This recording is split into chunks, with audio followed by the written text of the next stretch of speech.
All right, so I'm here today with the fabulous Jodi, and we'll go ahead and let her introduce yourself. So Jodi, who are you? What is it that you do? Hi, I'm Jodi, and I'm an executive assistant for real estate. I've been in this business for a little over 20 years.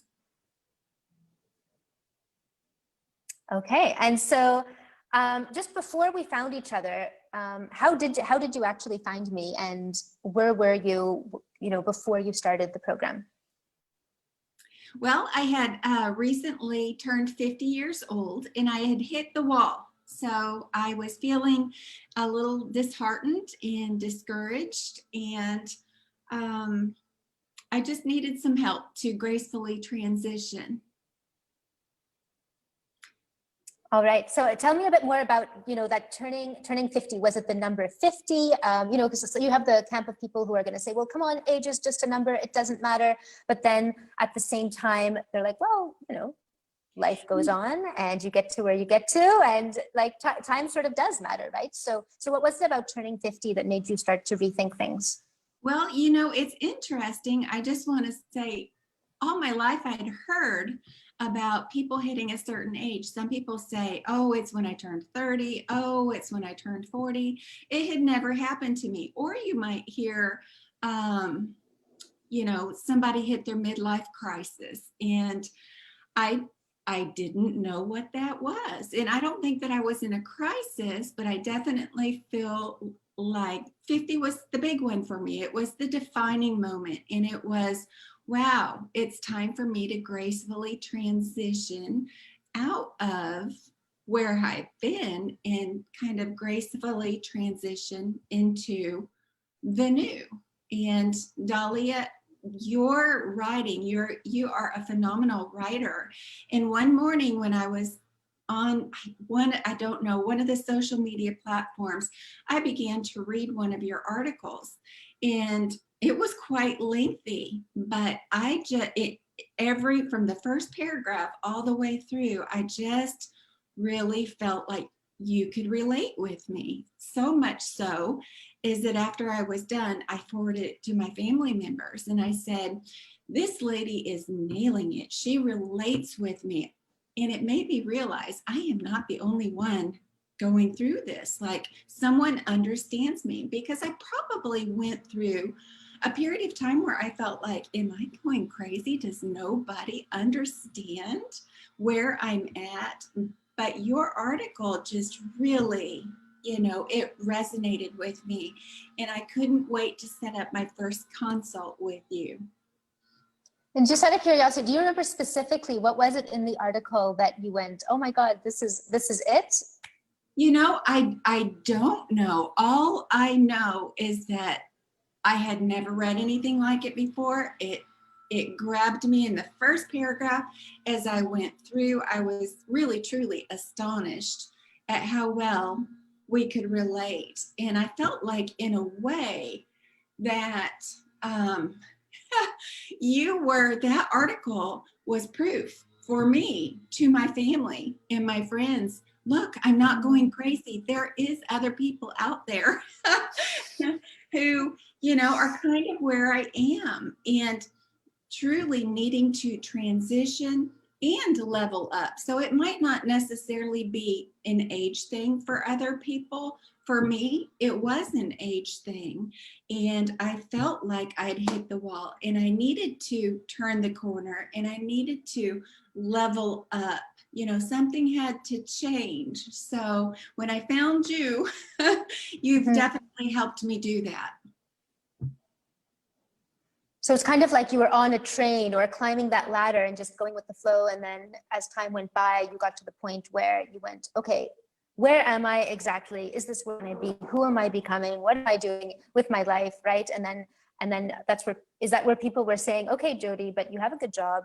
Are you going crazy? Everything's fine. Why are you worrying about this? And you're like, no, I know that there's something else out there for me. Like, I'm capable of more. I have potential that's unfulfilled. And I think probably what happened, right? And then the people around you go, no, Jodi, we're happy with who you are. We're happy with the potential you're fulfilling. But deep down inside, that you're capable of more. And it doesn't matter what everyone around you is telling you. Absolutely. I do think so. I do think so.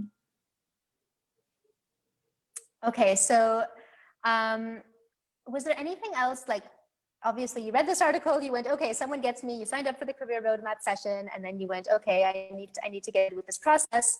Was there anything, like, prior to reading that article, was there anything else you'd already tried, or you hadn't even bothered to try doing anything because you didn't think it was possible to do that up leveling, like you're saying?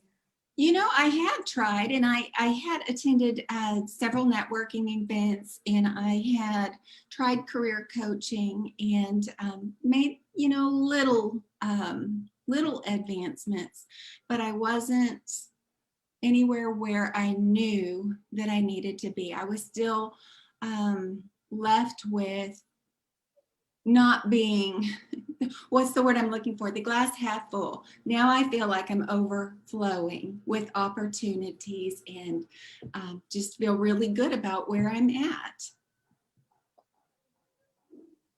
What do you think was different about this compared to the kind of career coaching and other things that you'd tried before? Well, I think that, Dahlia, you have really helped me to strategize, to brainstorm, to think creatively, to strategize, brainstorm, think creatively, define my value, to help me to see what value that I'm actually contributing, and how to differentiate myself in today's market, which is a little bit different. We are transitioning all across the globe. And so it's important that I do things differently. And you really helped me to define those, who I am and how I differentiate myself amongst a group. I think that's a really interesting point, because maybe for people watching, if they don't know you, I don't know if they get this idea from hearing from you, but like, obviously you're a very strategic person in your job, and you're very good at creating systems. Like, this is one of your superpowers. But then, because this is something I see a lot with people, is that they might be really great at strategizing and organizing and thinking creatively in their job, but they haven't learned how to apply that to their own lives. And I think the first step is giving yourself permission to do that for yourself and not just for your job. And then the second thing is, yeah, knowing how to, it's a different thing doing that for yourself in your own career compared to doing it in your work. Yes, that was one of my first realizations, truly, is that I was giving myself time to work on who I was, you know. And so that was a big realization. And at first I felt guilty, you know, because I support executives, and I support offices, and I'm a systems, processes, and procedures, and a get it done kind of person. But I hadn't always turned that around and focused on, okay, you know, who am I, and what are my goals, and where am I going, and how do I fit in, you know, this new culture that's being formed. And I feel like I've learned a lot of new strategies with you. I feel like I am utilizing several different social media platforms that I hadn't before. I'm doing a whole lot more brainstorming, creating opportunities, and not just seeing them, but even just creating them from. Yeah, this is the thing, right? Where, as opposed to always just sending job applications, you can actually create opportunities that are not posted anywhere. And not necessarily just job opportunities, though. Like, I have people Networking. Exactly. Like, people will reach out to me, and I'm in a position where I can help people as well. So it's not me that's looking for things, but it's just identifying who am I? What is the value that I contribute? How can I network with other business professionals?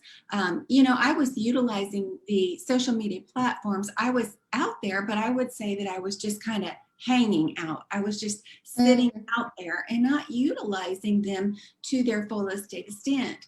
And so basically, with my experience, I have a lot of people now that are reaching out to me, either just to connect, or, you know, some of them just like my experience, and they, you know, might solicit job opportunities to me. Some of them are other opportunities. They see my background with working with investors and investments, and people want me to invest, or asking if I'm interested in some of their investments, you know. And so what I've realized is that because I've accurately defined who I am, built up my network, that I am now collaborating with others, that we're all kind of helping each other out.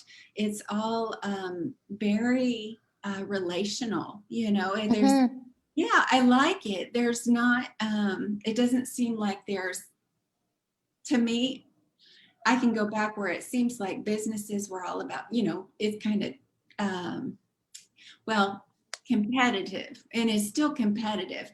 But the one thing that I notice is that there's more collaboration than there is competitiveness or trying. Yeah. If you approach things the right way, because I feel like a lot of people are still in that competitive mindset. Not to say that that's a, you know, always a bad thing to be competitive, but I feel like competitiveness can also be scarcity mode. Like, okay, I need to get out there, I need to compete, I need to be better than the other person, as opposed to you know, attracting opportunities and being that person who's, you know, providing value, who's there to help. And it just kind of positions yourself higher up compared to that rat race, you know, trying, hustling, struggling kind of energy.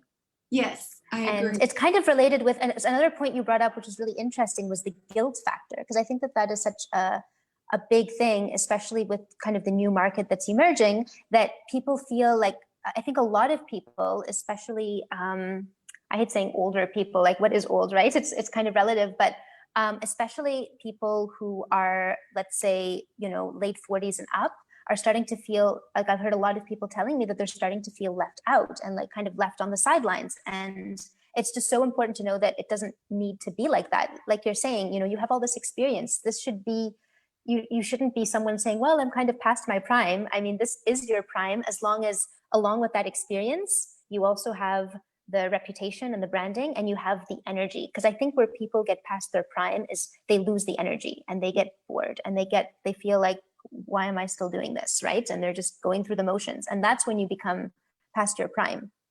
Absolutely. I would agree with that. 100%. So, okay. So bring us up to speed just on where you are today. I think you sort of did already, but what's kind of the best change compared to, if you compare yourself now compared to back then, when you kind of had that guilty feeling and that feeling of, I'm hitting this wall, etc. What's the best thing that you feel has happened?